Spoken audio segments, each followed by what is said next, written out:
եզակի ինչ-որ դեպքի եմ ականատես եղել, թե ամեն դեպքում այդպիսի խնդիր կա այսօր Հայաստանում։ Դա ոչ թե կա, այլ մի հատ ահռելի սենց մութ սև մասն է կոսմետոլոգիայի, որը եւ նաեւ խանգարում է զարգանալ լիցենզավորված կլինիկաներին, հա, հեսա բացատրեմ ինչ է լիցենզավորված, մենք ամեն տեղ օգտագործում ենք այդ բառը լիցենզավորված, սերտիֆիկացված եւ այլն, բայց ինձ թվում է այդքան պարզ չի դա, ինչ է, դա ինչ process է, հա, որ մարդն անցնում է, մարդ չէ կլինիկան, դե մարդն էլ ինչու ոչ դիպլոմներով եւ այլն, ամեն քայլափոխին գեղեցկության սրահներում, սենյակներում, որ վարձում են ուղղակի այդ սենյակ գեղեցկության սրահում, ասենք սենյակա փոքր կամ մի հատ ցանկացած շենքում, հա, էլ չասեմ տանը այդ ընդհանրապես եմ, որ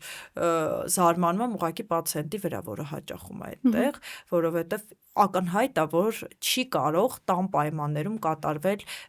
ճիշտ պրոցեդուրա։ Իսկ ինչ պրոցեդուրաներ են անում ընդհանրապես։ Ամեն ինչ կպատկերացնեք, մնացել է միայն որ վիրահատություն կատարեն, ամեն ինչ, ֆիլերը անում են, բոտուլինաթերապիան անում են, բիորիվիտալիզացիան անում են, ցանկացած արյան հետ կապված պրոցեդուրա անում են,